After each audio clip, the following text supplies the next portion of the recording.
Do you have an update on Gonzalez and Brad? Brad, and with Leo, it's the same thing. We're just going to move forward slowly. I mean, the MRIs came back, or the MRI came back on Brad and confirmed what we thought it was. A little, I don't know the technical term. You got to ask the trainers, but just a capsule type injury in upper calf muscle. And there's no need to rush them for this week. So we want to make sure we progress them. They're both feeling better, but they're both going to, take it a little bit of a less of a pace than if we had a league game on Saturday. Late last week, you touched on, how Dempsey and Oba look like they hadn't really ever spent any time apart. And then we saw it in the game. What is it about their games combined that kind of allows them to work well together? I think Clint's line was the best. I read Clint's line somewhere where he said playing with Oba is like playing pickup. It's sort of like going to the park with your best friend, and you just sort of, you guys try things, and sometimes even as coach you want to say, that's too tight, we need to open it up, but they're able to pull it off, and so you let them do it, and I think it is a little bit like that. They just have those sort of freelance instincts, and they thrive off each other that way. They look for each other. They have a really good awareness. When you watch them in training, when one gets there, he knows exactly where the other one is, and vice versa, and that helps on the combination. But Oba helped us when he came in for sure. Getting those amount of minutes out of Clint was a surprise to me as well, and I think those two guys together helped our team. That's not always a given when you have two kind of star players like that. Was there something you saw early, or were you worried about that all when Clint came in, that how they would work together? Or did you know? No, I mean that's why. As a coach, I've always been a big believer, everybody talk, it's this system, that system, and these numbers and all that stuff. At the end of the day, it's players playing with each other and players interpreting the game with each other. And when you saw them start to play together, you saw them try things and that click. And I decided as a coach that, it was better for me right now to coach and stay out of the way. Sometimes it's better to stay out of the way than get involved, and and try and implement something that, this is the way it should look. No, you let it happen, because I think the beauty of the sport of soccer, and the thing that always has attracted me to it and that keeps me loving it every day, is that there is that creativity and there is that freelancing that's there, and that once the game begins, it's not as structured as so many of the sports are in America, and so being able to freelance like that and create is the beauty of the game. How unique is that connection that they have? Others have had it. I think Donovan and Keane were very good with it, over the last few years. And, they're guys who, the same thing, they knew where each other were. And it was a little bit different. It was more of a passing, it was further apart type of thing. But it was really the same sort of thing. Do you think that the World Cup and how great it was will broaden the appreciation here of the beauty and of the game that you just talked about, maybe in the U.S.? Well, I hope so. I hope people stay with it, for sure. I think, it was a long day for a lot of people after watching Germany win, to go and stick around and stay up and watch our game that evening. But certainly, anybody tuned into our game saw the atmosphere, saw the quality of play that existed as well. Good chances, for the teams, good saves. Quick play, good opportunities, good set pieces, good combination play, and hopefully people will continue to tune in and watch, because there's a lot of good soccer being played in our league.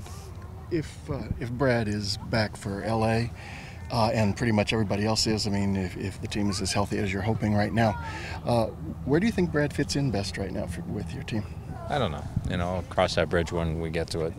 Right now I think we have a number of guys who can start, and there's always seems to be somebody out injured or whatever, so we sort of make it work, and Brad's been our little piece that sometimes drops in at different places, because he has that ability, that's not to take away and say, well, this isn't his best position or that's his best position, but he's a guy who he can impact the game at a number of different places, and even in Vancouver in the game we lost, I thought him and Michael Lazira did a pretty good job at times. We were just, at the end of the day, we're missing a little bit, maybe just connectivity up front that hurt us in that game, but I'll worry about that. You think about that now, and then by the time 2 weeks happen, something happens in between, and it changes your whole thought process. So we'll worry about that a lot later. You started Jaleel left back twice last week. What did you see in him that made that fit for this team, and what did you think of how he played? Well, we obviously think DeAndre is better on the right. We didn't want to move DeAndre over to that side. We needed Brad in the midfield in the one game because we weren't going to start Papa.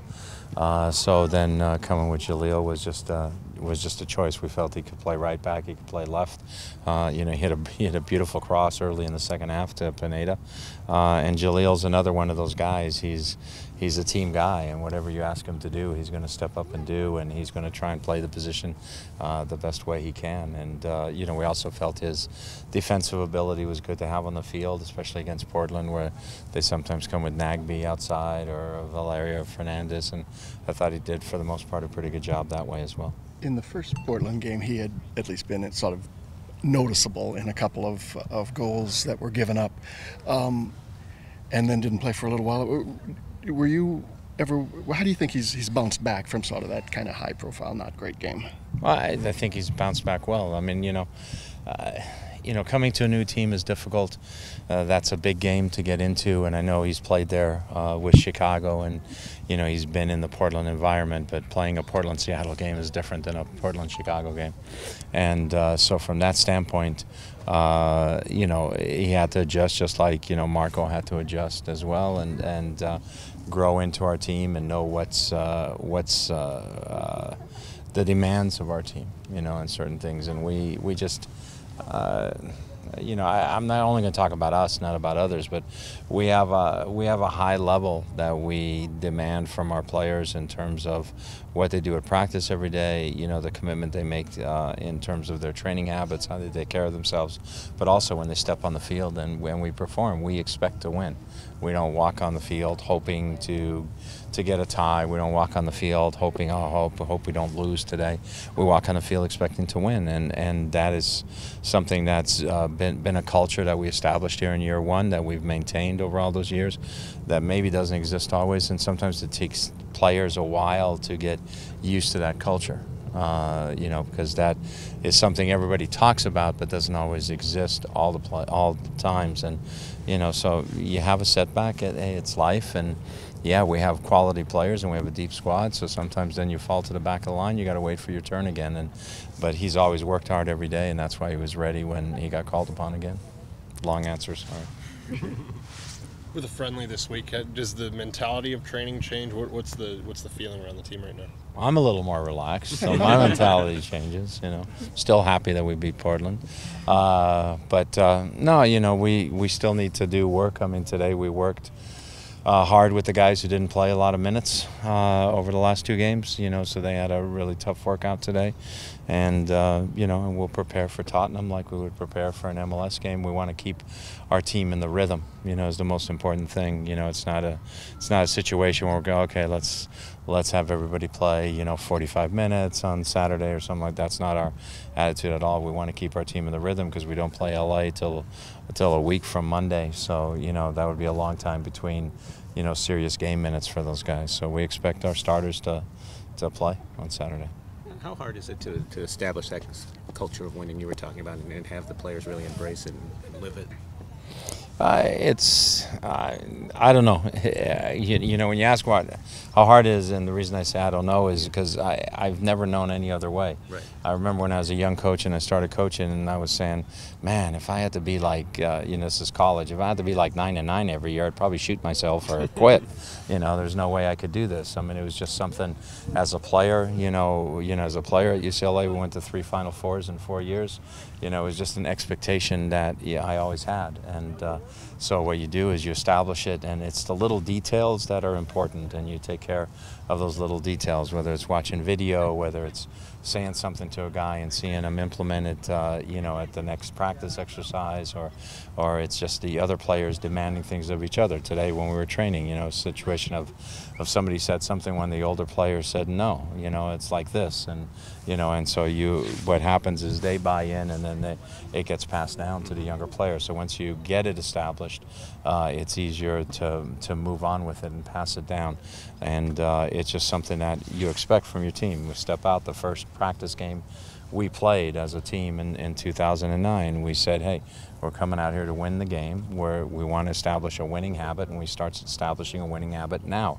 It's not just an exhibition game. We're not just here to have a good time and see how it's nicey nice or something like that. We want to establish that in our DNA now.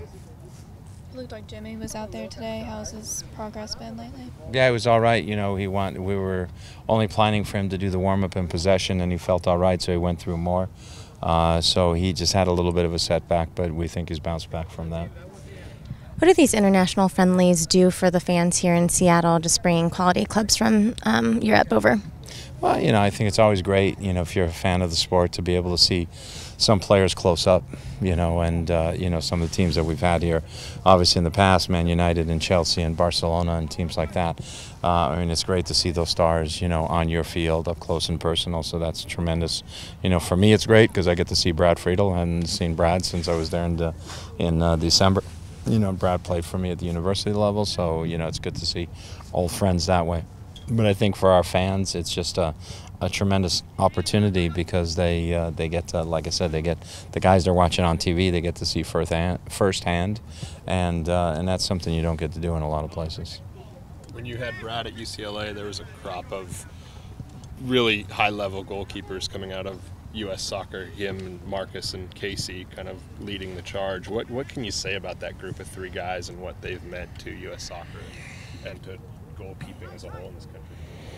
Well, you know, there's actually an interesting story there, but, you know, those three, you know, certainly Brad, Casey, and Timmy Howard have been the the Mount Rushmore of goalkeeping in the States, and you know, those three guys have all done it through a lot of hard work. I feel very honored and privileged that I was involved with all three of them, you know, in their career. Brad, you know, at UCLA, and Timmy with the under-20 teams, and you know, and Casey here, obviously in Seattle. So, and Casey even earlier when I was coaching the B team, I had Casey on the B team, and as the assistant coach of the B team, you work the goalkeepers. We didn't have a goalkeeper coach, so you know, having all those guys, you know, those guys are definitely a cut above, you know, some of the other goalkeepers we've had, and it was unfortunate to a certain extent that Brad and Casey were at the same time, because you look at it, and I think Casey's over 100 caps and Brad's close to it. If it would only been one of them, there'd be one goalkeeper, you know, with like 180 caps right now. But you know, it was a good thing. And the interesting story with Brad is that, you know, Brad was at UCLA. He was actually redshirting his freshman year for me at UCLA, and the goalkeeper was playing at UCLA ahead of him was the college goalkeeper of the year that year, Anton Nistel, who's very successful now, and sort of had a bad thing happen on his goalkeeping thing that sort of killed his career, but could have been another great goalkeeper. So Brad was redshirting, and I got a call from Lothar Osiander, the Olympic coach at the time. He was having a training camp down at UC Irvine, and he said he was short a goalkeeper if I knew of anybody who could maybe come and participate in the camp. And so I said, well, I got a guy, I think he's pretty good. He's not playing for me because he's redshirting, but I think he's worth looking at. And he said, oh, what's his name? And I go, Brad Friedel. And Lothar, being German, said, oh, I like the name. So he got all excited, brought him down into camp, and then Brad went from there, you know. So sometimes, you know, you got to be fortunate a little bit for things to break your way, but the main thing is when a door gets opened, you know, you got to take full advantage of it. But all those guys, Brad, Casey, and Timmy Howard, like I said, those are the elite of the elite when it comes to U.S. goalkeepers and within the world as well. If Marcus had been born in a different era, maybe he's added to that list as well. Well, exactly. I mean, Marcus was a little bit different in his style, but he was such an imposing shot stopper because he just got in the way of everything. And you know, I remember when he was still at Seattle Pacific and saying, "God, who is this guy? You know, he's a monster." But you know, again, there's, you know, him, Jurgen Sommer, who was the third goalkeeper on some of those teams. Who? Tony Miola, you know, and those guys. I mean, you know, there were a lot of guys who were outstanding goalkeepers. I really think that era of, you know, say 1990 through 2000 and, you know, 10, let's say, you know, that era, those 20 years when you look at Miola and Hanneman and Casey and Brad all playing in that era, and Timmy Howard starting to come along, you know, sort of at the end of that era. But those four guys, I mean, goalkeeping in the States was in good hands. Do you expect Hanneman back soon? We'll see. You know, he started walking and jogging a little bit today, so we'll see how that goes. So it's a little bit of a hamstring, a little higher. What can the players take away from a friendly against a team like Tottenham? Again, the experience of playing in the game, you know, they're the same thing. They're no different than our fans. You know, they turn on the TV as well on the weekend. They watch Premiership, you know, so they see some of those guys. And so it gives them a chance to get measured, you know. I'm sure there's a lot of guys that haven't forgotten, you know, when they played against Messi, you know, or when they stepped on the field against a Michael Ballack, or, you know, or remember Sturridge scoring a goal against us, and who's he, and, you know, now he's playing for the English national team, you know, later. So those are all things that go into your memory bank and that you remember afterwards, and I think that's what the players get out of it. Any more questions? Thank you. Thanks, Sigi.